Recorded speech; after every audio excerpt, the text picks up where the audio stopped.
অত্যাৱশ্যকীয় খাদ্য সামগ্ৰীৰ মূল্য বৃদ্ধিৰ বিৰুদ্ধে আছুৰ তীব্ৰ প্ৰতিবাদী কাৰ্যসূচী। সমগ্ৰ দেশৰ লগতে অসমতো নিত্য ব্যৱহৃত খাদ্য সামগ্ৰী, জীৱনদায়িনী ঔষধকে আদি কৰি অত্যাৱশ্যকীয় সামগ্ৰীৰ আকাশলংঘী মূল্য বৃদ্ধিৰ উপৰিও যোৱা নিশাৰ পৰা ভোটৰ ওপৰত দানৱ পৰাদি তুলখৰ বৃদ্ধি পাইছে, যাক লৈ আজি সমগ্ৰ ৰাজ্যজুৰি আছুৰ জিলা সমিতিসমূহে প্ৰতিবাদী কাৰ্যসূচী গ্ৰহণ কৰিছে। সমান্তৰালকৈ সদৌ অসম ছাত্ৰ সন্থাৰ বিশ্বনাথ জিলা সমিতিও বিশ্বনাথ চাৰিআলি শ্বহীদ ভৱনৰ সন্মুখত তীব্ৰ প্ৰতিবাদী কাৰ্যসূচী গ্ৰহণ কৰি মূল্য বৃদ্ধি ৰোধ কৰক, যোগান মন্ত্ৰী হাই হাই আদি শ্লোগানেৰে সমগ্ৰ বিশ্বনাথ চাৰিআলিৰ আকাশ বঁটা কঁপাই তোলে।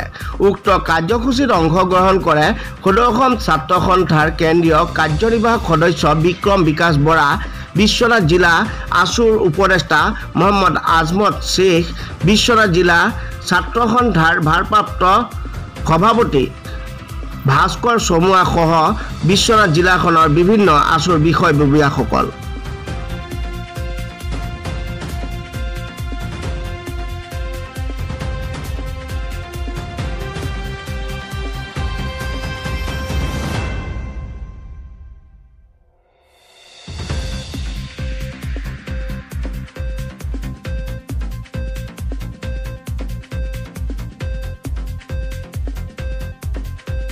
সমগ্ৰ অসমতে যি যোগান বিভাগৰ অসম মন্ত্ৰী এই ৰঞ্জিত দাসে কোনো নিয়ন্ত্ৰণ নোহোৱা এটা ছিষ্টেম আৰম্ভ কৰিছে। অসমত অত্যাৱশ্যকীয় খাদ্য সামগ্ৰীৰ লগতে ৰন্ধন গেছৰ পৰা পেট্ৰলজাত সামগ্ৰী সকলোৰে মূল্য বৃদ্ধি হৈছে, আমি সকলোৱে জানো আৰু সকলোৱে আমি মাধ মাৰ খাইছোঁ। আৰু তাৰ লগে লগে বজাৰত জুই লাগিছে, ৰঞ্জিত দাস শুই আছে, আমি ধিক্কাৰ দিছোঁ, গৰিহণা দিছোঁ।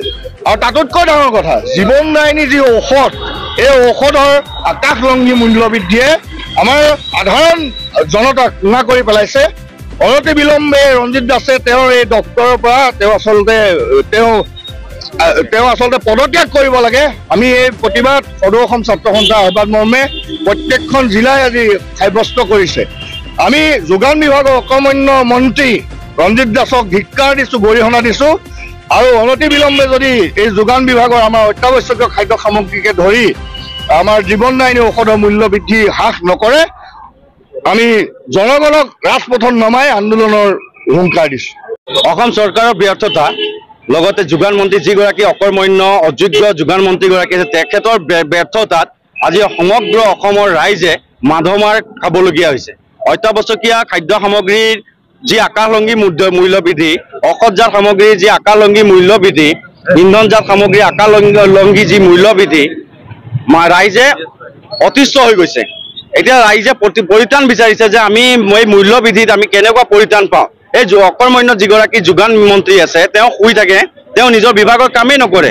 সেইকাৰণে এচাম দুষ্ট চক্ৰই দৈনন্দিন যি আমাৰ অত্যাৱশ্যকীয় খাদ্য সামগ্ৰী লাগে, আলু পিঁয়াজকে শাক পাচলিকে ধৰি এইবিলাক মূল্য বৃদ্ধি তেওঁ ৰোধ কৰিব পৰা নাই। আজি সদৌ অসম ছাত্ৰ সন্থাৰ আহ্বান মৰ্মে আজি সদৌ বিশ্বনাথ জিলা ছাত্ৰ সন্থাই আমি বিশ্বনাথ চাৰিআলি শ্বহীদ ভৱনৰ সন্মুখত যোগান মন্ত্ৰী প্ৰতিকৃতি দাহ কৰিছোঁ। আৰু আমি এটা কথা স্পষ্ট কৰি দিব বিচাৰিছোঁ, দাবী জনাইছোঁ যে অনতি বিলম্বে যে অত্যাৱশ্যকীয় খাদ্য সামগ্ৰীৰ মূল্য বৃদ্ধি, যি ঔষধজাত সামগ্ৰীৰ মূল্য বৃদ্ধি, ইন্ধনজাত সামগ্ৰীৰ মূল্য বৃদ্ধি ৰোধ কৰিব লাগে। অন্যথা আমি সদৌ বিশ্বনাথ জিলা ছাত্ৰ সন্থাই ইয়াতকৈ জংগী আন্দোলন কাৰ্যসূচী কৰিবলৈ বাধ্য হ'ম। আৰু লগতে এটা কথা কৈ দিছোঁ, যিগৰাকী যোগান মন্ত্ৰী আছে, ব্যৰ্থ যোগান মন্ত্ৰী, তেওঁ অতি সোনকালে তেওঁ পদত্যাগ কৰিব লাগে। আৰু এই যদি পদত্যাগ নকৰে, আমি সদৌ বিশ্বনাথ জিলা ছাত্ৰ সন্থাই জংগী আন্দোলন কৰিবলৈ বাধ্য হ'ম।